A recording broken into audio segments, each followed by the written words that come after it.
सुनिए सब स्टूडेंट, आज जो आप पढ़ रहे हो उसका नाम है डिक्शनरी पाइथन, यानी पाइथन की डिक्शनरी आप पढ़ रहे हैं। दो क्वेश्चन मैंने आपको बोला, दोनों क्वेश्चन लगा लिया ना। अब जो आपकी एग्जाम में आता है क्वेश्चन डिक्शनरी से, वो मुझे समझाना है किस टाइप का आता है। तो पाइथन में डिक्शनरी का यूज करके हमें एक की और वैल्यू को फॉलो करना है और बड़ा सा एक डिक्शनरी का निर्माण करना है। फॉर एग्जाम्पल में यदि मैं 1 प्रेस करूं तो 100 प्रिंट हो जाए और 2 प्रेस करूं तो 200 प्रिंट हो जाए, समझे।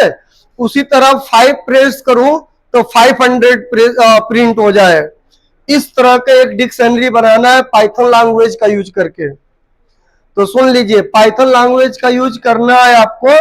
तो सबसे पहले आपको जो टॉपिक्स पढ़ रहे हो उसका सिंटेक्स आपको याद होना चाहिए। तो मैं जो सिंटेक्स आपको बताया हूं स्क्रीन पे एक बार और लिखकर आपको समझा दे रहा हूं। यहाँ देखिए, मैं यहाँ पे लिख दे रहा हूं x इक्वल कर्ली ब्रेसेस में लिख दिया की और कोलन लगाकर फिर दूसरा क्या लिख दिया, वैल्यू। तो ये पता है ना आपका x क्या है, ये वेरिएबल है और ये उसका सिंटेक्स है, सही है।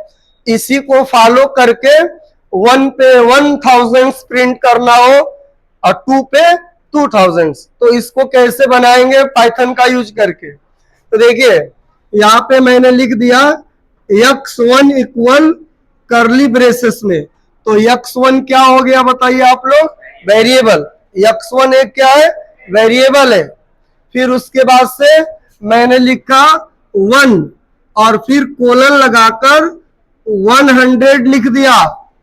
वैल्यू आप चेंज कर सकते हो। तो ये बताइए 1 क्या कहलाएगा की और 100 क्या कहलाएगा, वैल्यू। आप कोई जरूरी नहीं है कि एक ही लेवल का कोई डाटा टाइप यूज करोगे, ऐसा कोई जरूरी नहीं है। फिर उसके बाद से मैं कामा लगा दिया, सुनाई दे रहा सबको। तो ये की हो गया और ये उसका वैल्यू। की और वैल्यू को आपस में सेपरेट करने के लिए कोलन का यूज है। किसका यूज है, कोलन का। और इस दोनों को ब्लॉक बोलेंगे, क्या बोलेंगे, ब्लॉक। तो मैंने कौन सा ब्लॉक यूज किया बताइए, 1 ब्लॉक। एक ब्लॉक को सेपरेट किया है। फिर अब 2 पे मैं 200 प्रिंट करना चाह रहा हूं, तो 2 पे 200 हो गया और फिर कामा 3 पे 300 और फिर कामा 4 पे 400 और फिर कामा यहाँ पे 5 पे 500 प्रिंट कर दिया।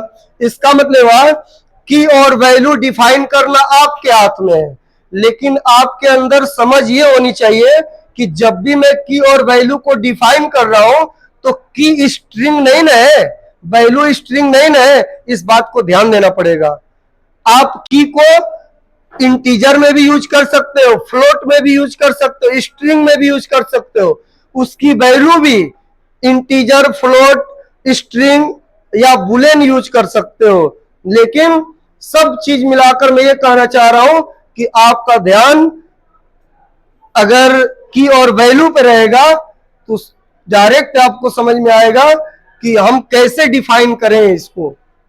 ध्यान रहेगा तब डिफाइन करना आएगा। अगर आपका इधर ध्यान नहीं रहेगा तो डिफाइन नहीं कर पाओगे।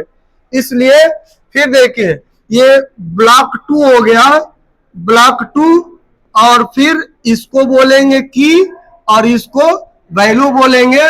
फिर ये की हो गया और ये वैल्यू हो गया। उसी तरह ये ब्लॉक 3 है और ये ब्लॉक 4 और ये ब्लॉक 5 और कर्ली ब्रेसेस को क्या कर दिया, क्लोज कर दिया। उसके बाद से अब हम चलाएंगे print command. Print round brackets में x1 और कामा, फिर इसमें हम लगा देंगे कमांड टाइप राउंड ब्रैकेट्स में x1 और 2 बार राउंड ब्रैकेट्स को क्लोज कर देंगे। इस तरह से एक डिक्शनरी का निर्माण हो गया। किसका निर्माण हुआ, डिक्शनरी। इस तरह से आपने एक डिक्शनरी बना दिया, इसको प्रिंट कर दिया। समझ में आ रहा है सबको। अब इसका आपको प्रैक्टिकल कंप्यूटर पे दिखाना है। किस पे दिखाना है? कंप्यूटर पे। तो कंप्यूटर पे प्रैक्टिकल करने के लिए सबसे पहले पहले कंप्यूटर में पाइथन सॉफ्टवेयर का होना क्या है? जरूरी है। यदि आप पाइथन सॉफ्टवेयर को ओपन करके प्रैक्टिकल नहीं कर पा रहे हो तो अभी भी वक्त है कि आप मेरी बात को सुन लीजिए अच्छे से और उसको फॉलो करके प्रैक्टिकल करना स्टार्ट कर दीजिए। इतने ज्यादा की संख्या में आप लोग हैं, अगर प्रैक्टिकल करेंगे सही से और सही से पढ़ेंगे तो आपका रिजल्ट भी सही आएगा, क्योंकि आपको ऑनलाइन एग्जाम देना है और इसमें सबसे ज्यादा कोडिंग ही देगा। 100 क्वेश्चन आएंगे, सब में कोडिंग ही रहेगा और इसमें मैथ आपको आना चाहिए। क्या आना चाहिए? मैथ। क्योंकि अभी तो ये बेसिक में पढ़ा रहा हूं, हाई लेवल लैंग्वेज का। आगे बड़ा बड़ा प्रोग्राम बनवाऊंगा, एक एक पेज का, दो दो पेज का प्रोग्राम बनेगा।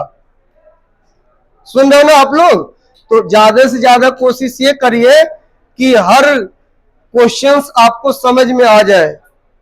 सुन रहे हो ना बात? तो डिक्शनरी आपको फाइनली समझ में आ गया कि नहीं? सब लोग बताइए, आया ना समझ में? चलिए मैं आगे बढ़ता हूं और प्रैक्टिकल आपको पहले बता दूं।